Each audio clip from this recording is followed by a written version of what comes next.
What's up, everybody?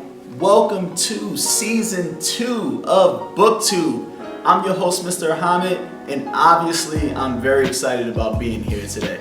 It is always a pleasure to have you come to my classroom and listen to me talk about books. And for you to have come to season 2, where we are about 17 or 18 episodes deep. Come on now, this is wonderful.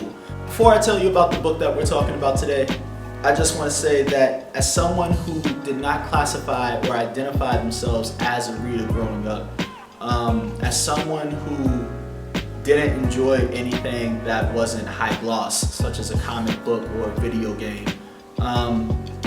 this has truly been an honor for me to be here and share these stories with you, because I had no idea that stories like these could exist.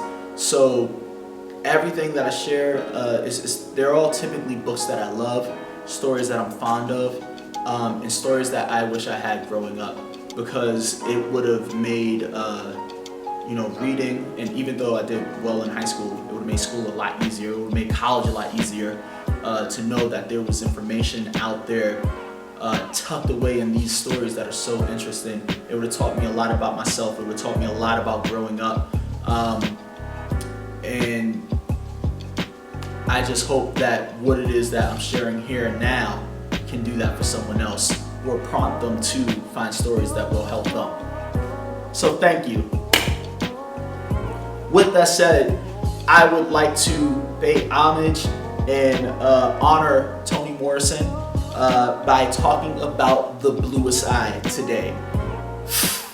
Man, have I ever read a book so crushingly sad, so depressing, so traumatic. While a book like Maya Angelou's I Know Why the Cage Bird Sang is really bad in terms of trauma, Bluest Eye,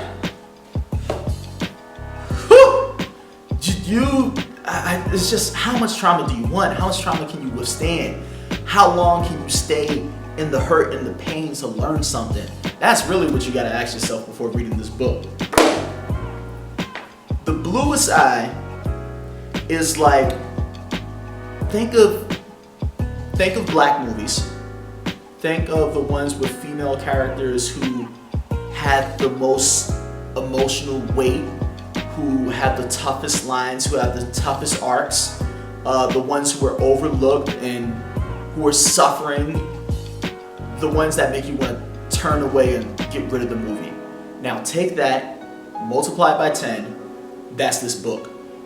Oh, it is so painful and eye-opening. The things that I learned about being a black woman in America from this book, and I know it's not the end-all be-all. I know there are other texts out there. There are other people to talk to. But this book, man, it opens. You get the. I don't know if any of you have ever heard of the baby doll test. What they did that actually became very well known and part of the Brown case was they showed young children black and white dolls, and they would ask the children, show me the doll that's nice, give me the doll that's the best, give me the doll that looks like you. And more often than not, the black children showed the doll as the nice doll was the white doll. The doll that was the best was the white doll. When he got to that last question, give me the doll that looks like you, that's when the children would pause and be a bit more confused or looked troubled, as Dr. Clark would say, because they had said in many cases, this is the bad doll, this is the nice doll. And so, remembering that they had said this is the bad doll, they now had to show the doll that looked like them. And it was particularly difficult for them. that our children and our people can be brainwashed in the way to feel that way about themselves and to not feel that they are deserving of love and that they don't feel beautiful. So sad. But this book goes over all of that, and it puts it right front and center. There's this little girl who just wants love, just wants acceptance, just wants someone to see her and appreciate her and let her know that she matters. But everyone that she meets throughout the entirety of the book, whether it's her dad, her mom, her friend, just anyone that she meets, they show up to hurt her and take advantage of her. And it's sad because while this book takes place, like in the South in the past, is that this is the kind of thing that's still happening. Maybe it's not happening the same way that it happens in this book, but it exists. And there are young women, young black women everywhere,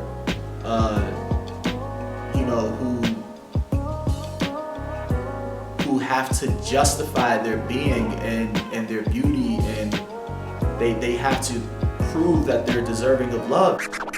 So today's episode, we are going to talk about Black women being undesired in the dating world. And this is not an opinion. This is based on facts and studies that were done. For example, OkCupid did a review of who were the least swiped upon amongst the different genders. And data showed that most men on the site rated Black women as less attractive than women of other races and ethnicities. So in short, what is it like to date as a Black woman? Interesting, fun, and difficult. It's actually really difficult. I will say for me, it's more on the difficult side because I feel like I do get a lot of matches, but then it's just like it never propels to the next step, and it's just difficult to get those dates in general. And so that's definitely been my area of struggle here, at least in the Los Angeles area. I will say that when I was living in Georgia for school, it was a lot easier just because it's more Black people populated in one city. But yeah, it's just getting to that date to even try and see if you have built a connection or see if you want to pursue a relationship, because I can't get a first date, let alone the second one, and that is extremely frustrating. Yeah. That's sad. It shouldn't be the case. And it's painful, man. It's a book that I would love to teach if I had a year to talk about love and beauty. If that were it, let's push history to the side. Let's push these skills that we have to cover to the side. If I could just do that, if I had the time, because this isn't something you can step in cold with. You can't just give this to some kid. You can't just bring this into the classroom.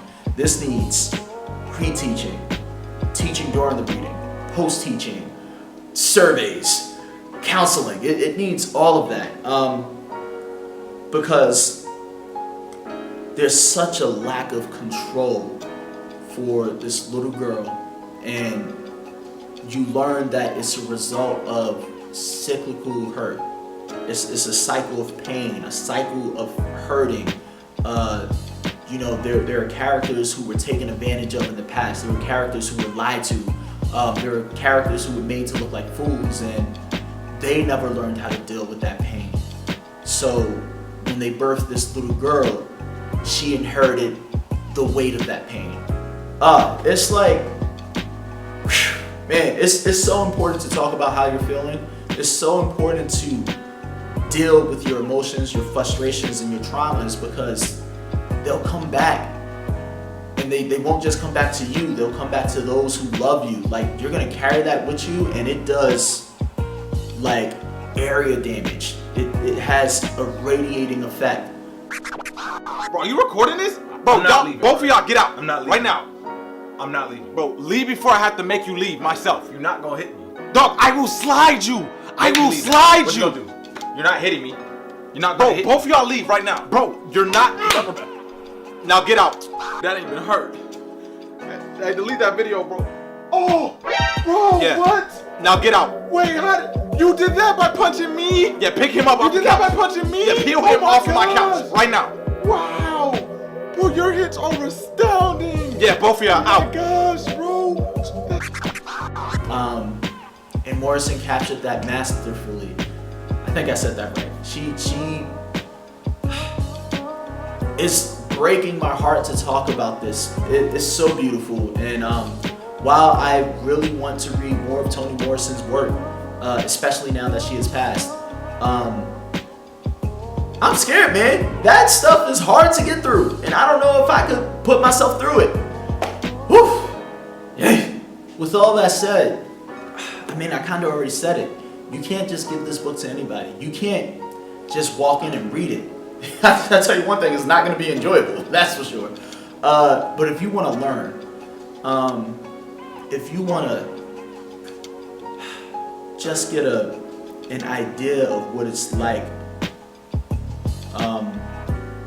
for someone who isn't loved, for someone who is searching,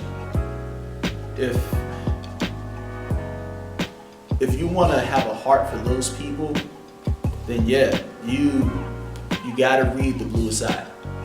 You got to do it, because it will blow your mind at just what people are capable of because they don't love themselves. So please, if you are of the mindset, if you want to learn, read this. But in doing so, just be prepared to hug someone after.